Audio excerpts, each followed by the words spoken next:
다시 전복시키려고 쿠데타를 모의했다는 혐의로 마키아벨리가 체포되었고요. 바로 이곳에 수감되었습니다. 당시에는 감옥으로 사용되었던 이 건물은 현재는 미술관이 되었는데요.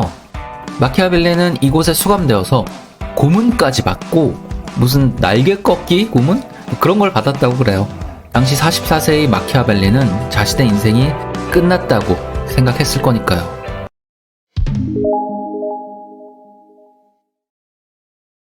여러분 안녕하세요. 도시얘기 유튜버 이지훈입니다. 피렌체의 인물들을 중심으로 피렌체의 역사를 알아보고 있는데요. 오늘 얘기할 사람은 피렌체 하면 빼놓을 수 없는 사람, 바로 마키아벨리입니다. 군주는 도덕과 윤리는 무시하고 교활하고 냉혹하게 통치해야 한다고 주장했던 바로 그 마키아벨리가 맞습니다만, 마키아벨리가 이런 주장을 했던 건 이 사람이 무슨 사이코패스나 소시오패스여서 이렇게 주장한 건 아니고요. 심리적 결함 때문에 그런 건 아니고요. 이런 주장이 나온 시대적인 맥락이 있어요. 마키아벨리가 살았던 15세기, 16세기 당시에 피렌체를 둘러싼 정치 상황이 굉장히 복잡했습니다. 단테 이야기에서도 말씀드렸지만 우선 대외적으로 교황청과 신성 로마 제국이 대립하고 있었고요. 또 지난번에 말씀드린 메디치가 암살 사건이 있었던 것처럼 내부적으로도 권력투쟁이 심한 상태였어요. 그런데 이렇게 안팎으로 혼란한 상황에 또 다른 세력이 끼어듭니다. 바로 당시 새로 일어나던 신흥 강국 프랑스였습니다. 마키아벨리가 태어나기 전에 프랑스는 이미 그 유명한 100년 전쟁을 끝낸 상태였고, 기나긴 100년 전쟁을 거치면서 중앙 집권화가 많이 이루어진 상태였습니다. 즉 왕의 권력이 막강해졌다는 얘기인데요. 그렇게 강해진 권력을 명확하게 보여주는 것이 바로 상비군입니다. 중세의 봉건제에서는 왕의 권력이 제한적이어서 군대를 항상 유지하지는 못했거든요. 군대를 유지하려면 당장 돈과 식량이 있어야 되는데 그걸 못한 거죠. 그런데 중앙집권화가 진전되면서 왕이 국가 전체의 인력과 자원을 마음대로 동원할 수 있게 되었고요. 그래서 상비군, 상시적으로 유지하는 군대를 보유하게 된 거죠. 그렇게 프랑스 왕은 상비군을 가지게 되었고요. 군대가 늘 있으니까 아무 때나 전쟁을 일으킬 수 있게 되었습니다. 갖고 싶은 나라, 원하는 땅이 있으면 전쟁을 해서 차지하면 되었던 거죠. 그리고 당시 15세기 프랑스의 왕이었던 샤를 8세가 원했던 땅은 바로 이탈리아였습니다. 그렇게 샤를 8세가 자신의 상비군에 용병까지 추가해서 2만 5천의 대군을 이끌고 이탈리아로 남하합니다.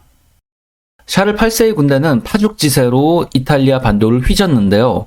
이 샤를 8세의 군대가 피렌체에 당도했을 때 당시 피렌체의 지배자는 지난 시간에 말씀드렸던 로렌조 데 메디치의 아들 피에로 데 메디치였는데요. 아버지인 로렌조 데 메디치가 위대한 자라고 불리며 피렌체의 전성기를 이끌었던 데에 비해서 이 사람 아들 피에로 데 메디치는 아버지는 미치지 못하는 사람이었어요. 피에로 데 메디치는 사람이 신의가 없고 변덕이 심해서 약속도 잘 안 지켰기 때문에 평소에도 피렌체 사람들에게 별 인기가 없었다고 해요. 그런데 샤를 8세가 피렌체로 진격해 오니까 이 피에로 데 메디치는 우왕좌왕하다가 그냥 항복하기로 결정을 해요. 그런데 항복 협상도 잘 못하고 돌아오니까 피렌체 사람들이 이 피에로 데 메디치를 더 이상 신뢰하지 않게 되어서요. 성문 안으로 들여다 보내지도 않은 채로 그냥 쫓아내버려요. 피에로 데 메디치 입장에서는 집에 돌아가지도 못한 채로 쫓겨난 거죠. 이때가 1494년이었는데요. 결국 피에로 데 메디치를 비롯한 메디치 가문 전체가 피렌체로부터 도망을 나와서 베니스로 피신하는 상황에 이르게 됩니다. 그럼 메디치가를 쫓아낸 피렌체는 어떻게 되었을까요? 오랫동안 피렌체를 지배하던 메디치 가문을 대신해서 새롭게 등장한 피렌체의 지도자는 마키아벨리가 아니고요. 마키아벨리는 그렇게 높은 지위까지 올라간 사람이 아니었어요. 아무튼 이제 피렌체를 통치할 지도자는 지롤라모 사브나롤라라는 사람이었습니다. 사보나롤라는 수도사, 즉 카톨릭 사제였는데요. 학식이 높고 또 스스로 검소한 금욕 생활을 하면서 명성을 쌓게 되었습니다. 이곳 산 마르코 성당에 가시면 사보나롤라가 설교를 하면서 생활하던 방을 보실 수가 있고요. 또 예배당 한켠에는 사보나롤라의 동상이 서 있기도 해요. 사실 말로는 금욕적으로 살아라, 검소하게 살아라, 무소유해라. 말하기는 쉬운데 그걸 직접 실천하기는 어렵잖아요. 그래서 그런 무소유를 실제로 실천하시는 분들은 존경을 받기 마련인데요. 사보나롤라도 그런 실천하는 사람이었어요. 그런데 사보나롤라의 설교가 인기를 끌었던 건 정치 얘기를 했기 때문이에요. 그것도 자극적이었던 게 요한계시록을 가지고 설교를 했다 그래요. 왜 그랬겠어요? 그러니까 세상이 부패하고 타락했으니까 이제 곧 멸망이 다가올 것이다 라고 경고를 한 거죠. 그러면서 누가 부패하고 타락했느냐? 바로 교황청과 이 피렌체 공화국이 다 타락해 있다고 싸잡아서 비난을 한 거죠. 권력자들이 돈만 밝혀서 가난한 사람들을 착취하고 쾌락만을 추구한다고 비판한 건데요. 강하게 비판을 할수록 피렌체 사람들이 사보나롤라에게 열광적으로 지지를 하게 되었고요. 급기야는 시민들이 메디치 가문을 몰아낸 다음에 사보나롤라를 피렌체의 통치자로 추대하게 되었습니다. 사보나롤라는 어쩌다 권력을 잡게 되고 나니까 옳거니 하면서 개혁을 실시하고요. 그러면서 자기가 꿈꾸었던 금욕 정치를 구현하려고 합니다. 그런데 금욕 생활을 주장하다 보니까 예술품들도 마음에 안 들었던 거죠. 예술이라는 게 인간의 감정에 관한 것이고 사실 쾌락을 자극하잖아요. 그래서 1497년에 사보나롤라의 추종자들이 인간의 욕망을 자극하는 사치품이라는 명목으로 미술품들, 소설책들, 화장품, 액세서리 이런 것들을 불태웠어요. 바로 이곳 시뇨리아 광장에서였는데요. 허영의 소각이라고 불리우는 이 일은 사보나롤라의 권력이 정점에 달했다는 것을 보여주는 광기 어린 사건이었죠. 그런데 바로 이 사건을 정점으로 해서 사보나롤라의 권력이 흔들리기 시작합니다. 피렌체는 문화예술로 번영한 도시니까요. 이탈리아는 물론이고 유럽 전체에서 가장 뛰어난 문화의 도시, 예술의 도시가 바로 피렌체였던 건데요. 그 피렌체의 예술품들을 사치품이라고 불태운 거니까요. 피렌체 시민들로서는 이건 아닌데? 라는 생각이 들기 시작한 거죠. 그러면서 사보나롤라가 피렌체의 민심을 잃기 시작하더니 결국은 권력을 잃고 자기 자신도 이곳 시뇨리아 광장에서 예술품들이 불탔던 이 광장에서 마찬가지로 사보나롤라 자신 역시도 불태워지는 화형을 당하게 됩니다. 그래서 마키아벨리는 언제 나오냐 하실 수 있는데 오래 기다리셨습니다. 이제 마키아벨리가 등장할 시간인데요. 그렇다고 사보나롤라 다음으로 피렌체의 권력을 잡은 사람이 마키아벨리는 아니었고요. 피렌체의 새로운 권력자가 된 것은 명문가 출신 정치인인 피에로 소데리니라는 인물이었습니다.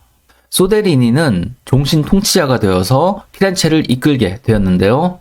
마키아벨리는 바로 소데리니 정권에서 일했던 공무원이었습니다. 사실 마키아벨리는 경제적으로 어느 정도 사는 집안에서 태어났기 때문에 나이가 들어서까지 계속 공부만 했다고 해요. 라틴어, 역사학, 문학, 철학 등을 공부하면서 앞에서 말씀드린 피렌체의 혼란스러웠던 정치 상황들을 가만히 지켜봤던 거겠죠. 그러다가 사보나롤라가 화형을 당한 지 5일 뒤인 1498년 5월 28일, 당시 29세였던 마키아벨리는 피렌체 공화국의 제2서기장으로 전격 발탁됩니다. 마키아벨리가 30살 정도였으니까 당시로서는 어린 나이는 아니었는데요. 그래도 제2서기장으로 임명된 건 상당히 파격적이었다고 해요. 그럴 수밖에 없는 게 이때까지 마키아벨리는 그냥 공부만 했지 정치에서 무슨 활약을 하거나 실적을 쌓은 게 없었거든요. 그런데 마키아벨리와 교류했던 주변의 유명 인사들이 마키아벨리를 추천하면서 마키아벨리는 바로 고위직으로 임명되었다고 합니다. 높은 직책이기는 해도 정책을 직접 결정하는 그런 직위까지는 아니었고요. 다만 피렌체 공화국의 외교 문서 작성을 담당하는 일이었다고 해요. 그런데 마키아벨리가 워낙 능력이 출중하다 보니까 윗사람들의 신임을 얻게 되고 그래서 단순히 문서 작성하는 것을 넘어서 외교 정책을 수립하고 실행하는 역할까지 맡게 되었다고 해요. 그렇게 마키아벨리는 외교관으로서 피렌체를 위해 활약하게 됩니다. 말씀드렸다시피 피렌체를 둘러싼 국제 정세가 굉장히 혼란스러웠기 때문에요. 마키아벨리는 직접 여러 나라들 돌아다니면서 외교 협상에 나서게 됩니다. 그런데 협상이라는 게 마키아벨리 입장에서는 대부분 사정사정하는 일이었어요. 피렌체는 국방을 돈을 주고 사는 용병들에게 의존했었고요. 또 용병의 규모도 작았기 때문에 군사력이 보잘것없었거든요. 그래서 피렌체를 위협하는 세력이 생기면 마키아벨리는 빨리 달려가서 우리를 침공하지 말아주세요 라고 사정하거나 아니면 EEJ 수법을 활용해서 다른 나라에다가 피렌체를 보호해달라고 간곡히 요청하는 일을 계속 해야만 했습니다. 나라의 군사력이 약하다 보니까 굴욕적인 처지에 놓일 수밖에 없었던 거죠. 물론 영리한 마키아벨리는 이런 외교적 경험들을 통해서 강한 군사력의 필요성을 절감하고 대안까지 마련합니다. 바로 시민군을 만드는 것이었죠. 용병은 어차피 돈 받고 일하는 사람들이었기 때문에 죽음을 각오하면서 열심히 싸우지도 않고요. 또 언제든지 돈을 더 많이 주는 편을 찾아서 배신할 수도 있으니까요. 마키아벨리가 판단하기로는 자구의 시민들을 훈련시킨 군대만이 나라를 지킬 수 있다고 생각한 거죠. 그래서 마키아벨리는 피렌체의 통치자 소데리니를 비롯한 정부 강요구들을 설득해서 1506년에 실제로 시민군을 창설합니다. 처음에는 400명 정도의 규모였다가요. 마키아벨리의 헌신적인 노력으로 1509년에는 1000명으로 늘어났는데요. 마키아벨리는 이 시민군을 이끌고 피렌체의 핵심 이익 지역인 피사를 공격해서 승리를 거두기도 했습니다. 마키아벨리가 자신의 구상대로 시민 군대를 창설하고 그 힘으로 전투에서 승리를 거둔 일이었던 거죠. 이때가 마키아벨리로서는 공직 인생의 정점을 찍는 영광의 순간이라고 할 수 있겠죠. 그런데 언제나 그렇지만 인생의 클라이막스가 오면 그 다음부터는 내리막길이잖아요. 1509년의 승리 이후에 마키아벨리의 인생도 내리막길로 치닫게 됩니다. 그런데 그게 또 마키아벨리가 사치와 향락에 빠져서 방탕한 생활을 하다가 몰락한 건 아니고요. 어쩔 수가 없었던 게 정권이 날아갔어요. 앞에서 말씀드렸듯이 피렌체는 국제정세의 혼란 속에서 메디치 가문을 쫓아냈고요. 다음에 집권한 사브나놀라도 결국 권력을 잃고 화형당했는데요. 다음으로 권력을 잡은 소데리니도 쫓겨나게 됩니다. 이 소데리니 정부가 몰락한 건 다름이 아니라 메디치 가문이 돌아왔기 때문입니다. 피렌체 시민에 의해서 쫓겨났던 메디치 가문은 1512년에 스페인 군대의 힘을 빌어서 다시 피렌체를 장악하게 됩니다. 그렇게 소데리니 행정부가 허무하게 쫓겨나게 되니까 소데리니 밑에 있던 마키아벨리도 역시나 같이 쫓겨나게 됩니다. 그런데 일자리 빼앗긴 게 문제가 아니라 마키아벨리는 아예 체포가 돼요. 메디치 가문 입장에서는 18년 동안 피렌체에서 쫓겨나 있었던 거니까요. 조금만 의심이 드는 사람이면 다 잡아들였던 건데요. 메디치 가문을 다시 전복시키려고 쿠데타를 모의했다는 혐의로 마키아벨리가 체포되었고요. 바로 이곳에 수감되었습니다. 당시에는 감옥으로 사용되었던 이 건물은 현재는 미술관이 되었는데요. 마키아벨리는 이곳에 수감되어서 고문까지 받고 무슨 날개 꺾기 고문? 뭐 그런 걸 받았다고 그래요. 그런데 딱히 혐의가 없어서 3주 만에 풀려났다고 해요. 감옥에서 풀려나기는 했지만 아마 이때 마키아벨리는 깊은 좌절감을 느꼈을 것 같아요.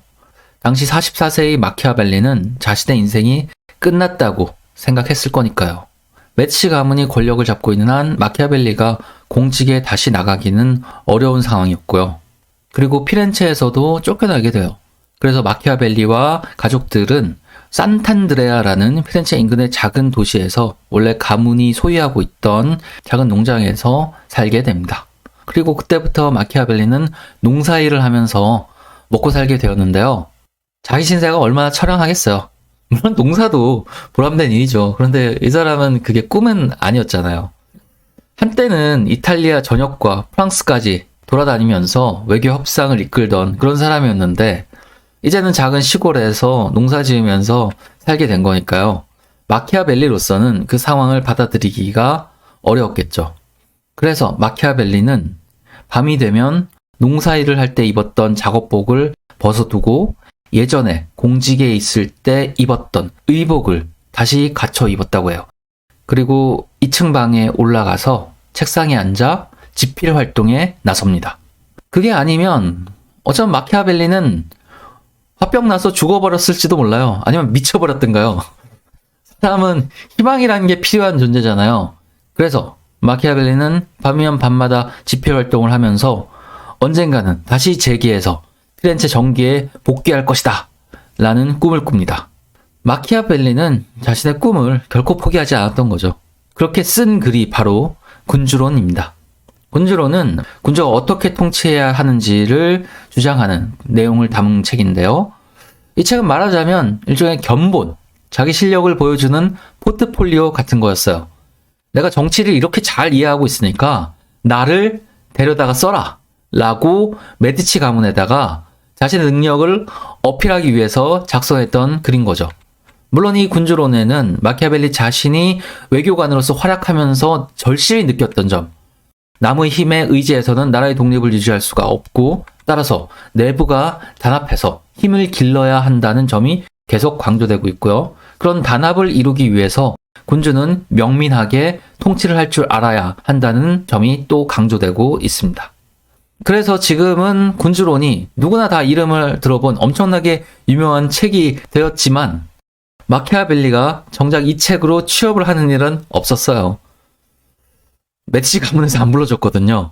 그래서 마키아벨리는 외교관으로 다시 활약하지는 못하고 조용히 생을 마감하게 됩니다. 그렇게 보면 마키아벨리의 군주론은 1차적으로 당대에는 역할을 못했다고 할 수 있죠. 그렇지만 이 실패한 취업 지원서로 마키아벨리는 정치학 역사에 사라지지 않을 불멸의 이름을 남기게 됩니다. 마키아벨리가 군주론을 통해서 정치의 본질을 설명했다고 평가받기 때문이죠. 그래서 마키아벨리가 세상을 떠난 후에 그의 명성은 더욱 널리 알려졌고요. 피렌체를 대표하는 인물로 여기 이렇게 산타크로체 성당에 묻혀져 있습니다. 그의 무덤에는 여기 보시는 것처럼 이런 글귀가 새겨져 있는데요. Tanto nomini nullum pa elugium, 어떤 찬사도 그의 이름에 걸맞지 않다 라는 극찬이라고 합니다. 네, 이제 정치 이야기는 충분히 많이 한 것 같아서요. 다음으로는 자타가 공인하는 피렌체 출신 최고의 예술가 미켈란젤로의 젊은 시절을 알아보기로 하겠습니다. 시청해주신 분들 감사합니다.